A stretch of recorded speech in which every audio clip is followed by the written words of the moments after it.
Totalement. C'est-à-dire qu'aujourd'hui, la géopolitique a pris le pas sur les rapports entre les peuples. Et c'est ça le problème de fond.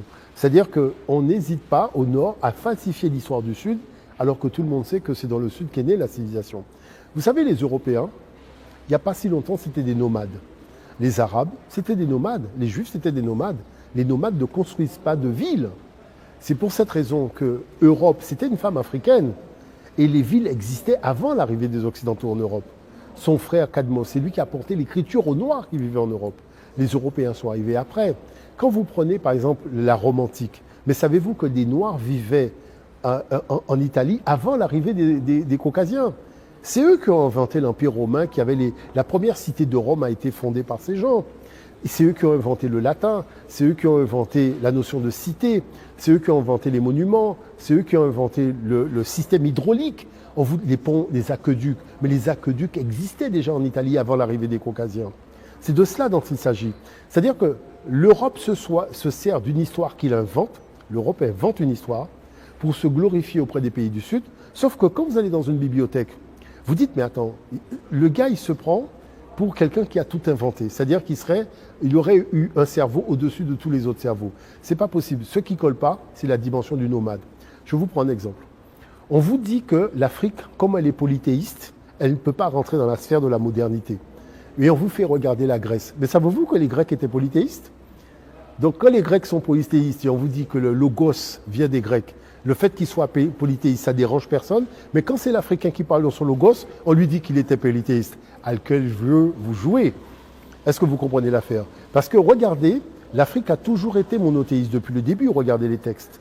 Mais quand est-ce que l'Europe a adhéré à la pensée monothéiste? C'est à l'époque de l'Empire romain, en 325 avec le concile de Nicée. Est-ce que vous vous rendez compte du retard pris sur l'Afrique? Il y a un retard énorme. Bon, je vous donne un autre exemple. Aujourd'hui, tous les Noirs veulent aller au paradis. Bon, mais je tiens quand même à rappeler à tout le monde que le mot paradis est une invention du monde noir. Que lorsque vous faites des congrès mondiaux de théologie, on vous dit celui-là disait poussière, poussière, tu reviendras à la poussière. L'autre dit tu reviendras à la terre. L'autre dit c'est la shéol. L'autre dit c'est la dès. Mais l'Afrique a dit c'est la vie éternelle et qu'on retourne au paradis, ce qu'on appelle les champs de Yalou. Et comme cette idée-là était tellement puissante, il y a eu le deuxième Big Bang. Vous savez ce que c'est que le deuxième Big Bang? Le Nouveau Testament. Parce qu'on n'a jamais vu un premier Big Bang et un deuxième Big Bang. Mais le problème, c'est que l'Ancien Testament, heurté à la pensée africaine, ça a fait boudoum. Donc, résultat des courses, il a fallu écrire un deuxième texte. Sauf que ce deuxième texte, j'ai écrit un livre. Le mystère des divinités africaines transmuées en saint chrétien. Parce que tous les personnages de la Bible qu'on vous présente existaient déjà dans les temples d'Égypte. Osiré, fils de Dieu, mort et ressuscite d'entre les morts, monte à la droite de Dieu. Sa femme, Asséta Maria, a eu un fils par Immaculée Conception qui est le 25 décembre. Est-ce que vous comprenez ce que je veux dire par là? Mais où les gens ont pris ça? Parce que je me suis posé la question. Clément d'Alexandrie, père de l'Église. Origène d'Alexandrie, père de l'Église. Alexandre d'Alexandrie, père de l'Église. Trois pères de l'Église qui sont où en Afrique? Parce qu'Alexandrie, c'est en Afrique. Et qu'est-ce qu'il y a à Alexandrie? La bibliothèque d'Alexandrie. Donc ces gens, en fait, ont simplement copié les textes. Et aujourd'hui, vous avez quelqu'un qui sort de l'Europe et qui organise une escroquerie intellectuelle sur le monde africain, en venant faire quoi? Que la première fois qu'on a dit « Notre Père qui est aux cieux », c'est venu de chez eux, alors que c'est écrit dans les temples d'Égypte. Jean-François Champollion l'a dit, il l'a montré. C'est-à-dire les textes qu'on vous présente comme des textes extérieurs à l'Afrique sont bien écrits, notamment dans le tombeau d'Ounas. On vous fait chanter « Jésus, oh, il est vivant, il n'est pas mort ». Mais dans le texte du tombeau d'Ounas, c'est marqué « Il est vivant, oh, Ounas, il n'est pas mort ». Donc vous changez juste le nom du personnage, vous gardez la même phrase et vous venez me coloniser. Mais c'est quoi ça? Je vous prends notre exemple. On m'a demandé de faire une conférence pour des chefs d'entreprise à New York. Je leur expliquais que c'est quand même très étrange qu'au niveau de cette société, elle soit toujours dans un choc des couleurs de peau. C'est-à-dire il y a un racisme, il y a quelque chose qui crée des tensions. J'étais obligé de leur rappeler. Sur le billet d'$1, la pyramide qu'ils ont faite, elle est en Afrique, elle n'est pas en Occident. Bon, la notion de monnaie, c'est une invention de l'Afrique. Le premier étalon monétaire de l'histoire de l'humanité s'appelait le châti. Bon, Narmer, quand il a fondé son premier palais, c'est celui qui a unifié la Haute et la Basse-Égypte en 3200 de l'ère ancienne africaine. Son palais s'appelait Inech-Eb. Quand vous traduisez Inech-Eb en français, ça veut dire la Maison Blanche, parce que c'est un palais en calcaire blanc. L'aigle aile déployé, c'est le symbole de Narmer, qui est le faucon rouge. Ça veut dire qu'il n'y a rien émanant de la pensée intellectuelle occidentale déjà sur le billet $1.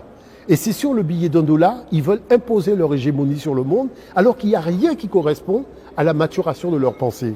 Quel est le problème? Le problème, c'est qu'il y a un déficit de connaissances dans le monde africain.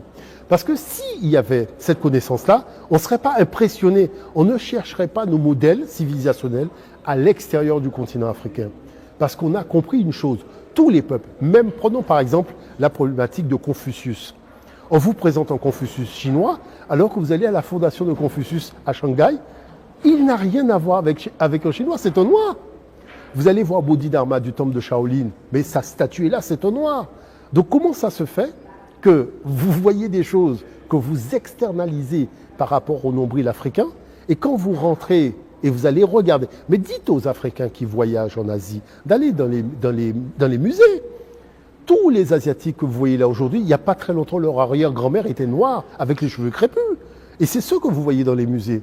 Donc, et qui a élaboré la pensée au niveau de la philosophie et de la théosophie en Asie?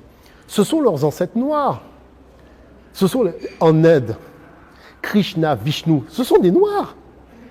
Même si on vous les présente blancs aujourd'hui, mais allez voir dans les musées, ce sont des noirs. Donc la problématique de fond, c'est que l'Afrique ne peut pas se laisser colonisée par la pensée de ses pères et de ses mères.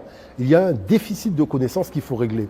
Et c'est par l'enseignement qu'il faut le régler, c'est par les médias aussi, c'est par le fait d'aller dans les écoles. Vous savez, j'ai déjà vu 14 000 enfants dans les milieux scolaires, puisque pour moi, c'est important de montrer aux enfants comment, à partir des mathématiques africaines, eh bien, on a repris le système de calcul pour inventer les codes binaires informatiques. On vous dit, mais écoutez ça, on vous dit qu'il y a l'univers des nombres décimaux, l'univers des nombres binaires. C'est deux univers distincts. Et comment l'Afrique a fusionné les deux univers? On vous dit qu'il y a la physique classique et il y a la physique quantique. C'est deux univers distincts. Non, parce que l'Afrique a fait fusionner les deux pensées. Les deux systèmes ont fusionné dans la pensée africaine.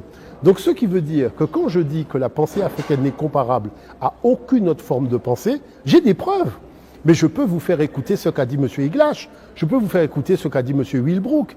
M. Wilbrook, qui est un grand spécialiste des mathématiques africains, qui est belge, qui a enseigné en République démocratique du Congo. M. Guerdès, qui était du Mozambique et qui venait de la Hollande. Mais il n'a pas arrêté de le dire. Il a écrit plusieurs ouvrages là-dessus. Donc l'enjeu, c'est quoi? Il faut réadapter à l'actualité scientifique le modèle d'enseignement au Cameroun. Parce que, je vais vous dire quelque chose, on ne peut pas avoir fait tout ça et vous l'ignorez, que l'enfant l'ignore, il y a un problème. 2, lorsque un jeune fait une thèse, je vous donne un exemple. J'ai eu l'occasion de participer en tant que juré à une thèse sur l'INIAM. Le jeune africain fait une thèse sur l'INIAM. Vous prenez un jeune de Bordeaux qui fait une thèse sur l'INIAM, vous avez le même résultat. C'est-à-dire l'école standardise la connaissance et la pensée humaine. Je pose une question à ce jeune. Est-ce qu'il a pris le temps d'étudier ce que Jean Mazel, qui est un historien français, a dit sur l'INIAM? Parce qu'il a dit que la preuve que nous avons que c'est l'homme qui a quitté l'Afrique pour aller coloniser le reste du monde, c'est qu'il est parti avec de l'INIAM. Et dans tous les pays du monde, vous avez un nom. Par exemple, chez nous, on dit Ziyam. Il y a des endroits où on dit Niam. Il y a des endroits où on dit Yam. Vous voyez, donc il suit le parcours de ces hommes-là qui sont partis en quittant l'Afrique, mais avec des... Vous voyez ce que je veux dire par là? Comment ça se fait que le jeune qui fait la thèse, il ne met pas ça dans sa thèse? Le problème vient de qui? Est-ce que le directeur de thèse est lui-même informé de la réalité dans son domaine? C'est pour ça qu'il faut réactualiser les données. C'est pour ça qu'il faut aussi, quelque chose d'important, ne pas se confiner aux matériaux occidentaux. Parce que trop souvent, on écrit une thèse pour faire plaisir à l'Européen, pas pour nourrir le génie africain. Et comment on fait? En variant aussi la documentation. Parce que je me dis, mais je regarde la bibliographie d'un jeune qui a fait une thèse, tous ces matériaux sont européens. Je dis, mais attends, ta thèse concerne un élément universel, mais tu vas prendre des matériaux que dans une seule civilisation. Donc déjà, ton regard est vicié.